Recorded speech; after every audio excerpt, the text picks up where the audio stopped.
1857 की क्रांति के समय भारत का गवर्नर जनरल कैनिंग था। ये 1857 क्रांति की पढ़ रहे तो 1857 की क्रांति के समय भारत का गवर्नर जनरल कैनिंग था। क्रांति की निर्धारित तिथि 31 मई 1857 थी। क्रांति के योजनाकार अजीमुल्ला व राजू जी बापू थे। तो 1857 की क्रांति के योजनाकार कौन थे? अजीमुल्ला और राजू जी बापू। 1857 की क्रांति का प्रारंभ 10 मई 1857 को मेरठ की छावनी से प्रारंभ हुआ था।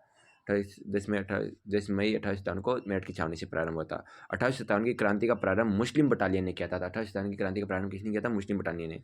1857 की क्रांति का तत्कालीन कारण चर्बी युक्त कारतूसों का प्रयोग था।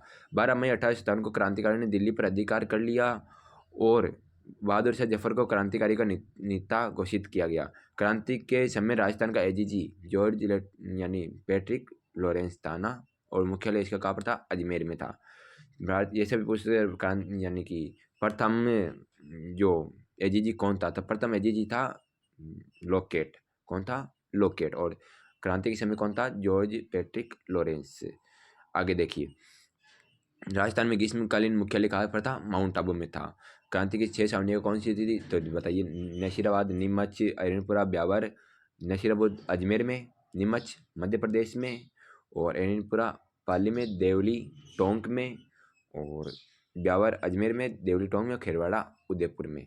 अब देखिए, क्रांति के समय विभिन्न रियासतों के शासक व पॉलिटिकल एजेंट। तो मेवाड़ 1857 की क्रांति में मेवाड़ का शासक कौन था? स्वरूप सिंह। और मेवाड़ का पॉलिटिकल एजेंट कौन था? मेवाड़ का पॉलिटिकल एजेंट था ये कैप्टन सावर्स था ना, मेजर सावर्स। और मारवाड़ का शासक था तख्त सिंह। मारवाड़ का शासक कौन था? तख्त सिंह। और मेवाड़ का शासक था स्वरूप सिंह। मेवाड़ का शासक स्वरूप सिंह। और उस समय मेवाड़ का पॉलिटिकल एजेंट था कैप्टन सावर्स। और मारवाड़ का कौन था? तख्त सिंह। और वो पॉलिटिकल एजेंट कौन था? पॉलिटिकल एजेंट था मोकमेंसन। जयपुर का जो था वो राम सिंह। जयपुर का शासक कौन था? राम सिंह। जयपुर का शासक राम सिंह। और political agent colonel Eden. Political agent कौन था? जयपुर का कर्नल ईडन। कोटा का कौन था? राम सिंह। कोटा का शासक कौन था? राम सिंह। कोटा का राम सिंह। और पॉलिटिकल एजेंट मेजर बटन। और जयपुर का ईडन। बीकानेर का कौन था? सरदार सिंह। बीकानेर का सरदार सिंह। और करौली का मदन पाल। राजस्थान में 1857 की क्रांति का प्रारंभ नसीराबाद की छावनी से हुआ। क्रांति का प्रारंभ 28 मई 1857 को हुआ। राजस्थान में क्रांति का प्रारंभ 15वीं बटालियन द्वारा किया गया था। क्रांति का प्रारंभ था वो किसके द्वारा किया गया था? 15वीं बटालियन के द्वारा। नीमच में क्रांति का प्रारंभ 3 जून को हुआ था। नीमच में क्रांति का प्रारंभ कब हुआ था? राजस्थान में 3 जून को हुआ था। ये क्रांति का नेता यहाँ पर जो नीमच में है, क्रांति का नेता कौन था? हीरा सिंह व मोहम्मद अली बेग थे। नीमच में क्रांति के नेता कौन थे? हीरा सिंह व मोहम्मद अली बेग। हीरा सिंह व मोहम्मद अली बेग। एरनपुरा में क्रांति देखो यहाँ पर थी। तो यहाँ पर कुशाल सिंह ने केंद्र जो क्रांति का केंद्र चुना था वो काली माता का मंदिर को चुना था। एर्नाकुलम में जो क्रांति का प्रारंभ हुआ था वो 21 अगस्त को हुआ था। एर्नाकुलम में जो क्रांति का नेतृत्व किया था वो अहुआ के ठाकुर कुशाल सिंह ने किया था।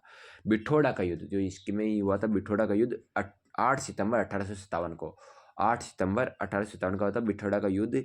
इस युद्ध में क्रांतिकारी और जोधपुर राजा के सेना के मध्य हुआ था। जोधपुर के जो राजा के मध्य और क्रांतिकारी के मध्य हुआ था बिठोड़ा का युद्ध 8 सितंबर 1857 को। बिठोड़ा के युद्ध में क्रांतिकारी सेना का नेतृत्व किसने किया था? कुशाल सिंह ठाकुर ने। आगे देखिए, चेलावास का युद्ध। चेलावास की युद्ध ये देखिए 18 सितंबर 1857 को, 18 सितंबर 1857 को जोधपुर के राजा और जो अंग्रेज सेना के मोहकमे सिंह था उनके साथ में हुआ था, क्रांतिकारियों के बीच में।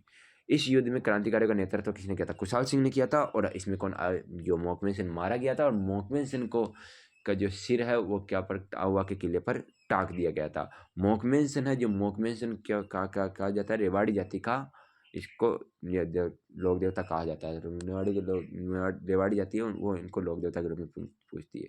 कोटा में क्रांति का सबसे बड़ा केंद्र था। क्रांति का सबसे बड़ा केंद्र पूछे तो कोटा था। तो कोटा क्या था? क्रांति का सबसे बड़ा केंद्र। कोटा में क्रांति का प्रारंभ 15 अक्टूबर 1858 को हुआ था। तो कोटा में क्रांति का ये आरंभ हुआ था, कब हुआ था? 15 अक्टूबर 1858 को। क्रांतिकारियों ने कोटा के शासक राम सिंह को बंदी बना लिया था। जो कोटा के शासक राम सिंह को उनको बंदी बना लिया था, तथा कोटा के एजेंट मेजर बटन को उनके पुत्र सहित मौत की घाट उतार दिया गया था। करौली के शासक मदन सिंह ने कोटा के जो शासक थे उनकी सहायता के लिए सेना भेजी थी और उनको क्रांतिकारी से मुक्त करवाया था। अब इसमें देखिए, आप देखिए, एक तो कोटा शामिल हो गया, कोटा के अलावा एरनपुरा, तो कोटा, एरनपुरा, मेवाड़, मारवाड़, 4 शामिल हो गई। तो कौन कौन सी बच गई? देखिए, कोटा, ये जयपुर, मारवाड़, मेवाड़ ये शामिल हो गई। तो बची कौन कौन सी देखो, नशीराबाद में नशीराबाद शामिल थी और एरनपुरा शामिल थी, ब्यावर नहीं शामिल थी, है ना। तो और कौन सी शामिल थी, तो देखिए यहाँ पर नशीराबाद और नीमच, एरनपुरा, ब्यावर नहीं थी और देवली भी थी, खेरवाड़ा नहीं थी। तो ब्यावर और खेरवाड़ा ये शामिल नहीं थी।